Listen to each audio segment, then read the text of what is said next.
Forgetting to turn this on. Good morning again. I forgot to say thank you to Mr. Burt this morning. He's filling in for LaFay, who's out, and so she's on a little trip herself. So thank you to him for filling. It just makes me feel so good when I don't have to run around and fill in all the spaces and spots. So Burt, if you can hear me downstairs, I doubt it, but thank you for taking care of our children this morning. That is so awesome. And this might be the first Sunday. I don't know why I had this thought, but I have these random squirrel chasing thoughts.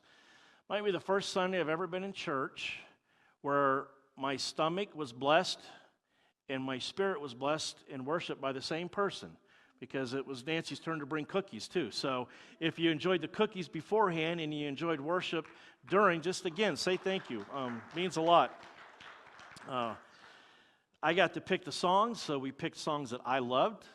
Singspiration Sunday. I'll pause to let some of you who know what that means enjoy the moment, and some of you who go, what is he talking about? Lean over next to someone a little bit older than you and ask him what that means.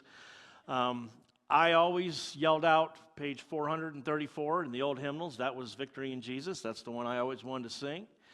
And I had a nostalgic moment while we were worshiping and singing How Great Thou Art, because that's my dad's favorite, and it just it just kicked in. The last 4 days I was bouncing around in areas where my dad traveled and did evangelism and preached and pastored, and those were my stomping grounds as a kid. So it was kind of neat to sing that song this morning coming back from that. And I know, some of you are like, take his man card from him. Go ahead, I don't care. Those are the kind of things that moves me and makes me feel pretty good inside. Mandy had an idea while we were worshiping, and I want to share that with everyone here before we get started. Next Sunday is a holiday of sorts for some people, and it's always a holiday. But we're also, this is how it fits. She said, what about this? And I had a moment and said, you know what, this is kind of cool. The message next week is on being a good witness, being a better witness.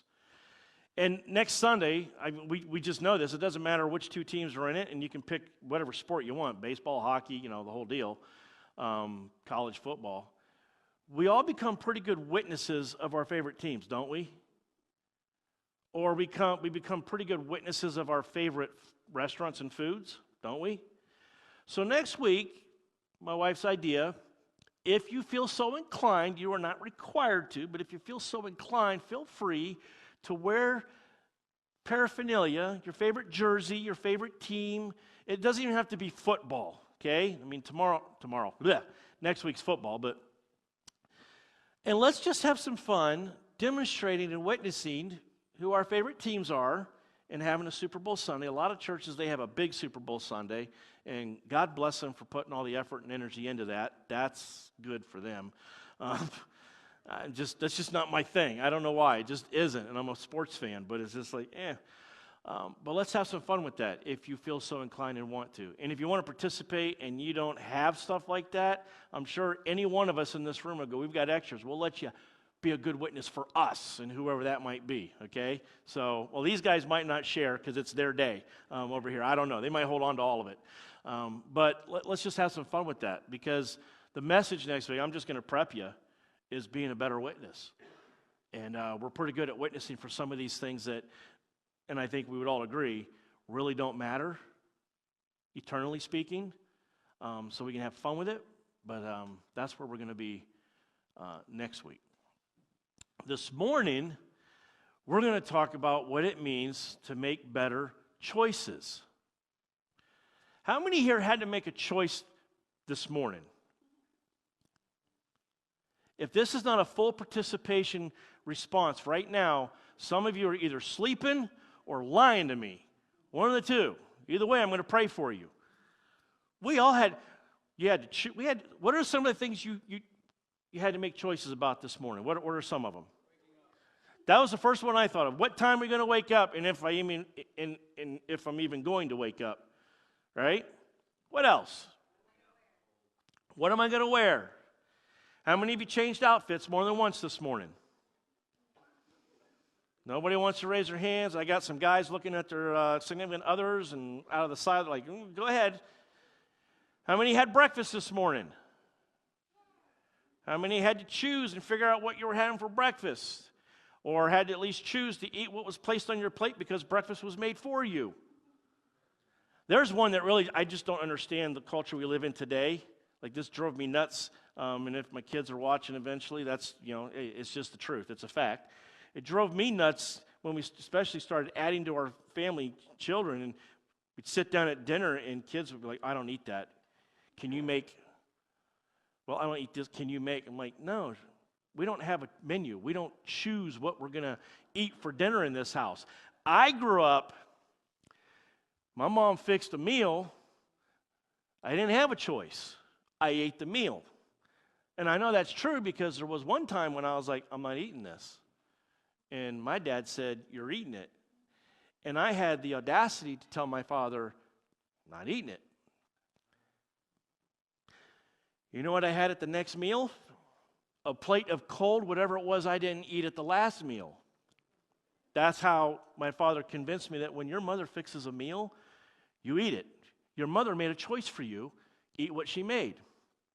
Now, I'm not as rough as my father-in-law, who had a son who was apparently like me at some point and chose not to eat something.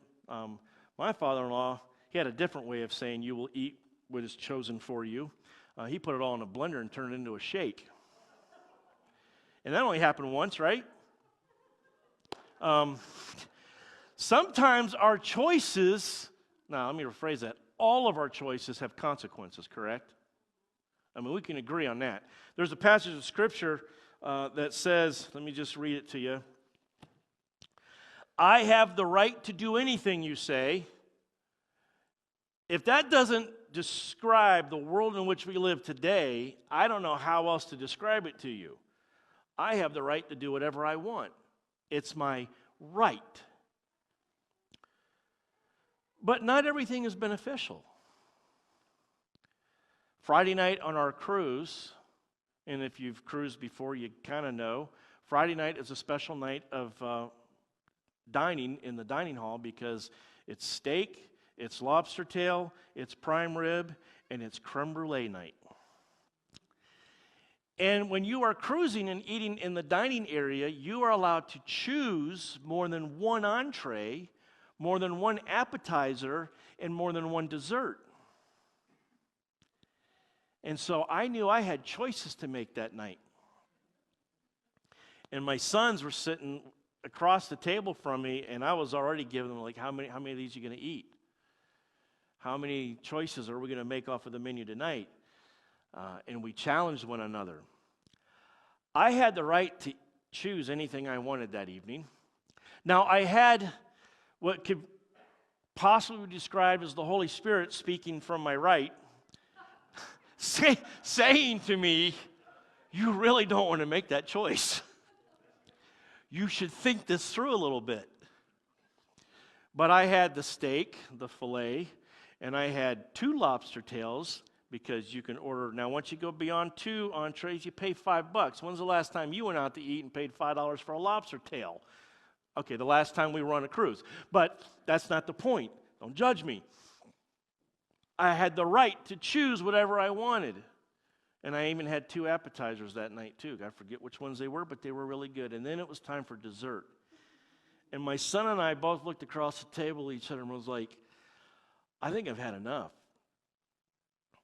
But it's creme brulee night. And I said, I want 2 creme brulees.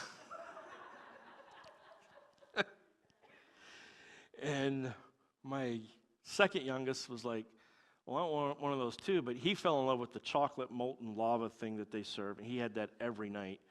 And he said, I'm having that and the chocolate.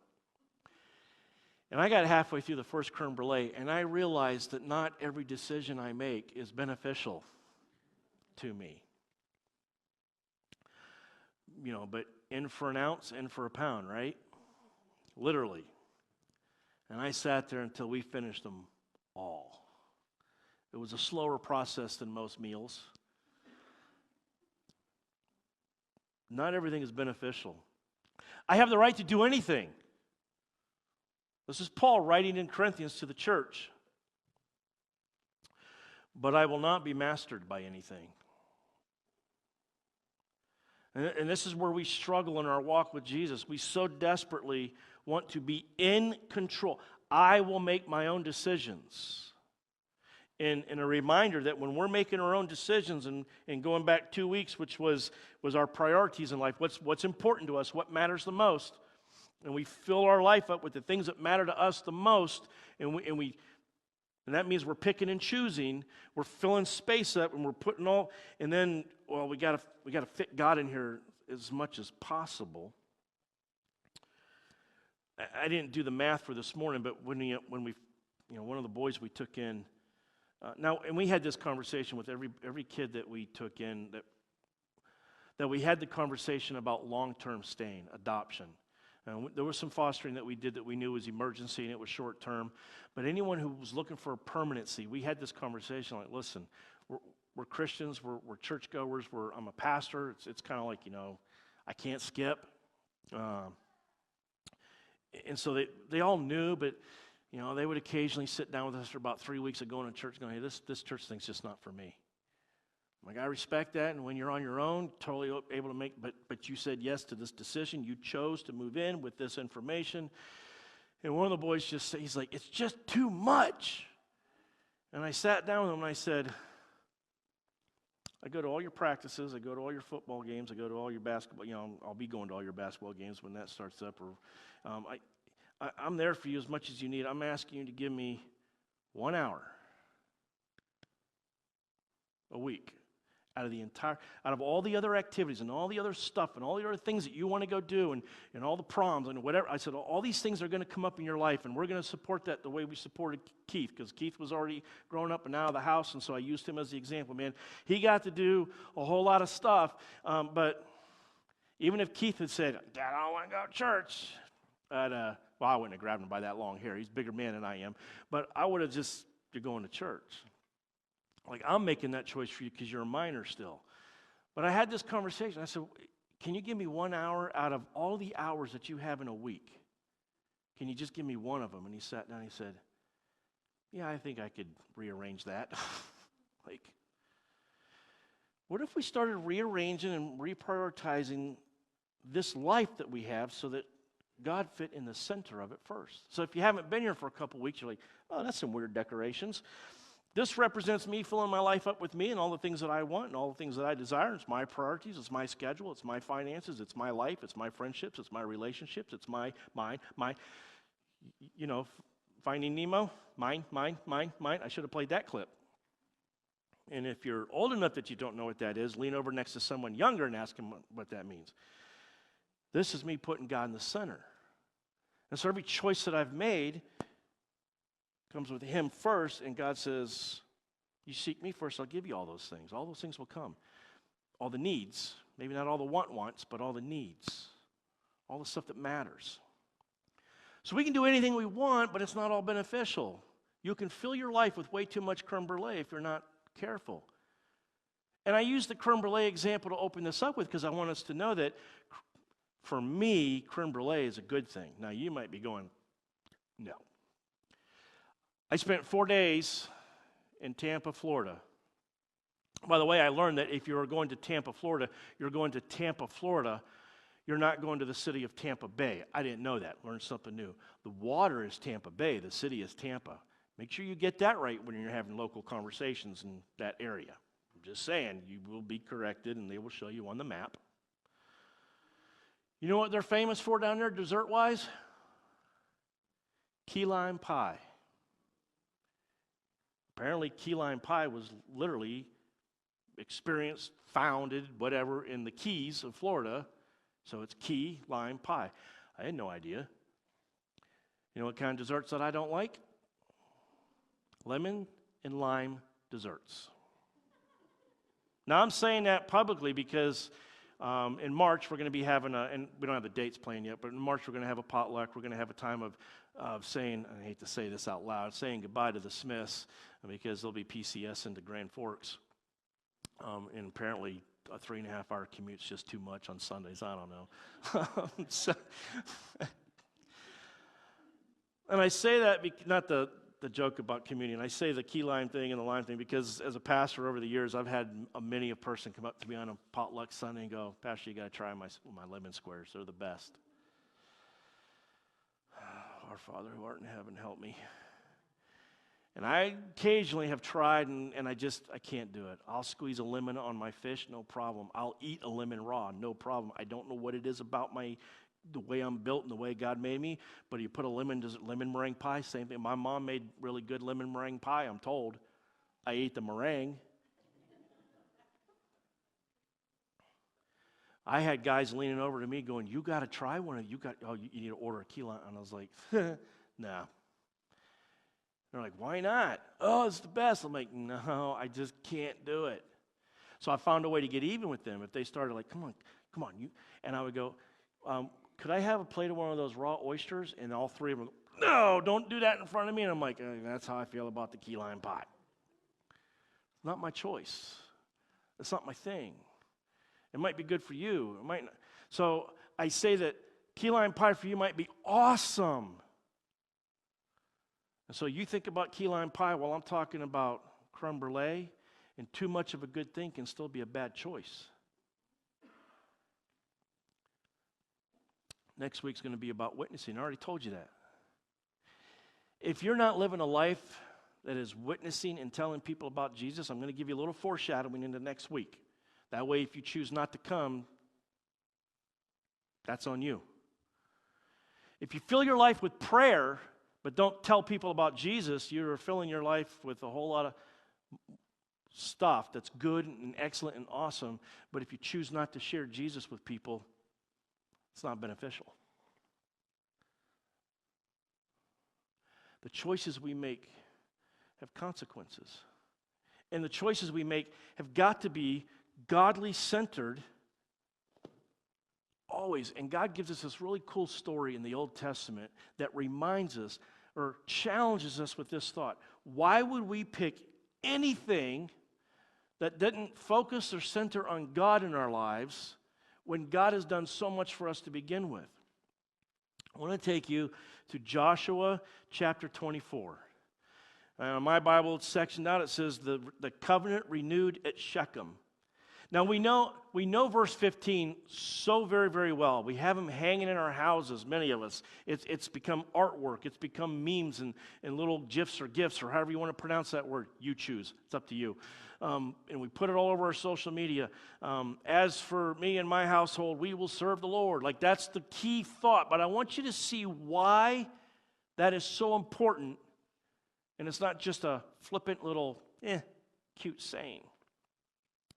Then Joshua assembled all the tribes of Israel at Shechem, and he summoned the elders, the leaders, the judges, and the officials of Israel, and they presented themselves before God.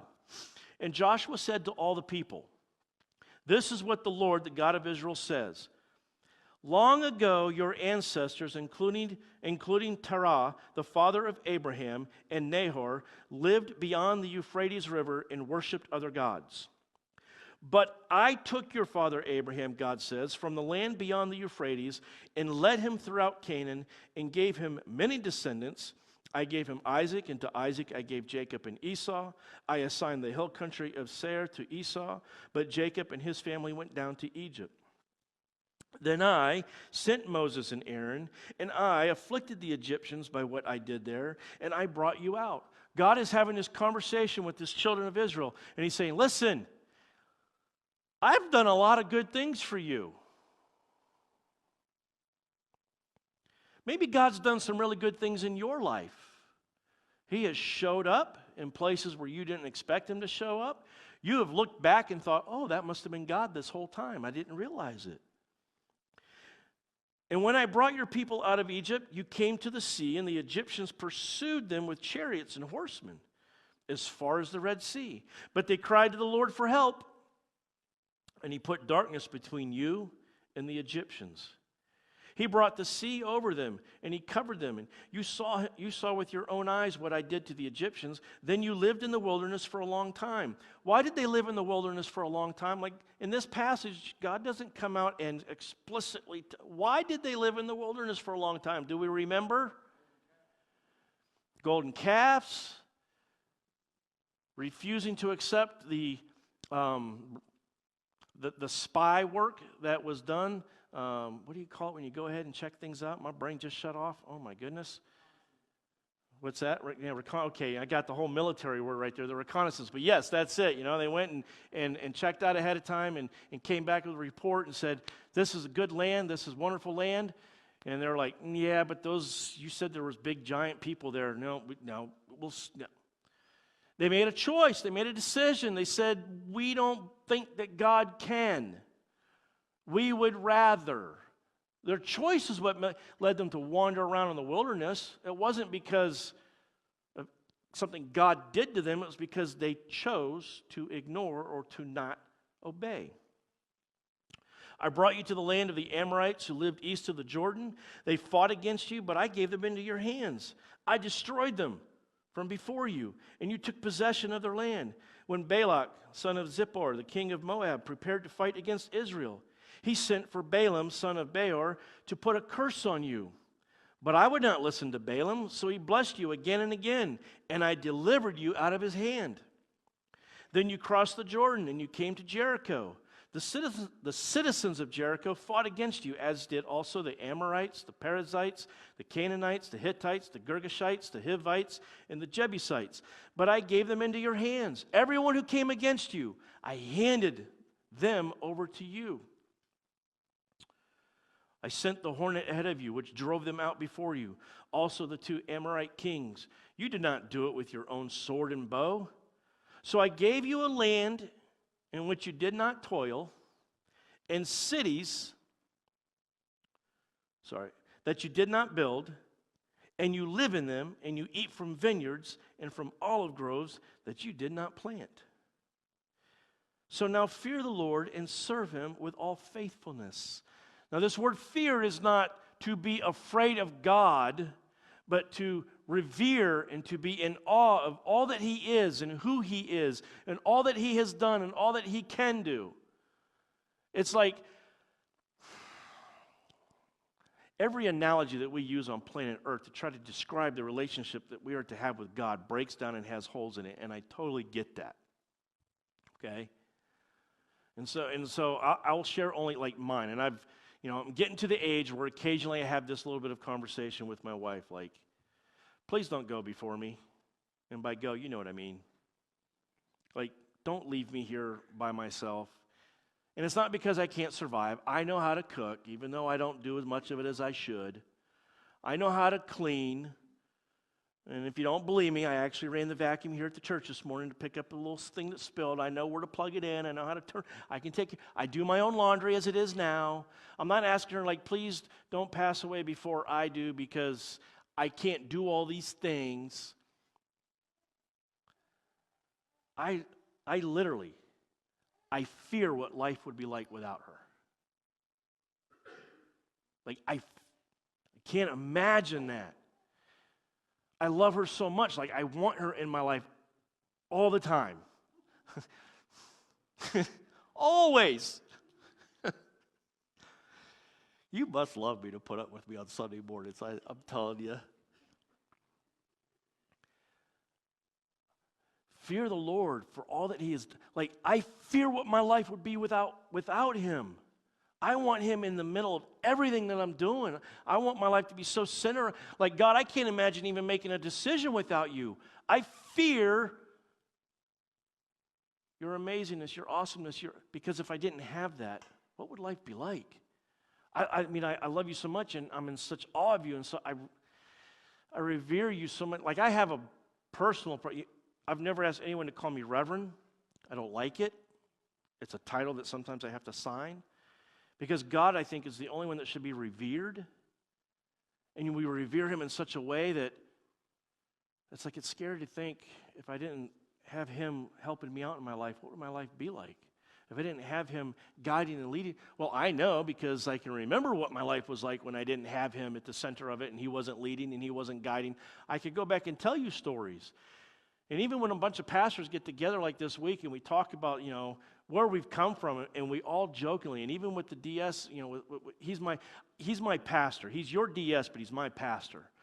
And when he's sitting across the table from him, and I still, a little tongue-in-cheek, like, Steve, I'm telling you, if I tell you any more stuff, you're going to regret letting me come up here, because now I represent your district. And he knows me. He's like, that's all. This is testament of who God is in our lives today. We all have stories. I fear not having God. His fear me and serve me. It's out of love and admiration and reverence.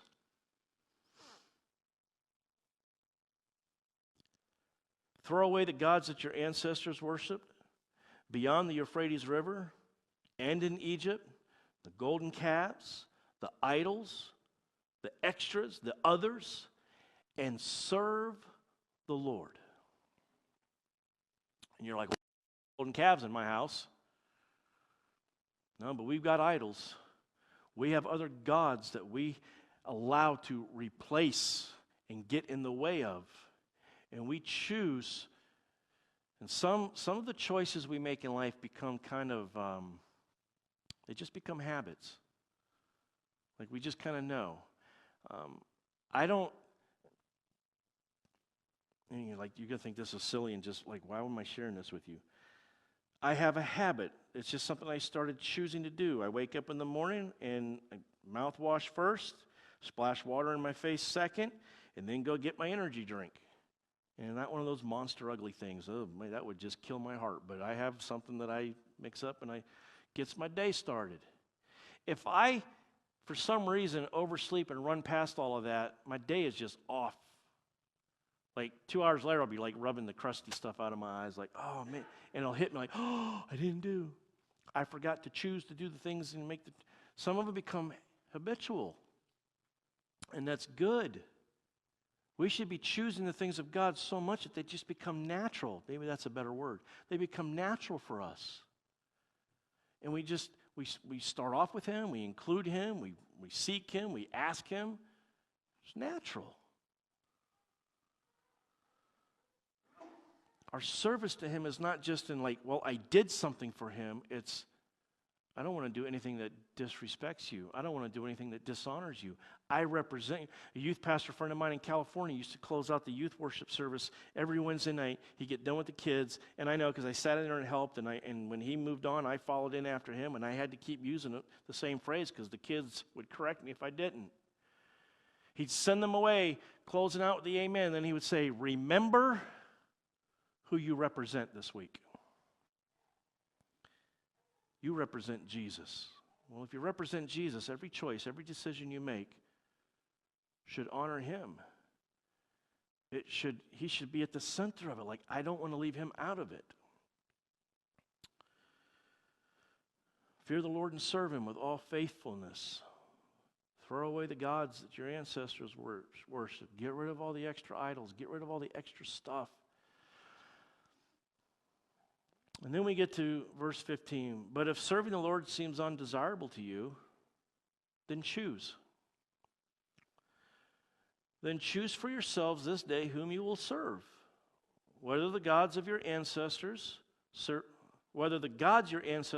beyond the Euphrates, or the gods of the Amorites in whose land you are living. But as for me and my household, we will serve the Lord. We choose every day. What if we committed like to 2025 being the year that we started making better choices? We started centering our choices around a relationship centered on God and asking Him and seeking Him, what is the next thing? What is best for me?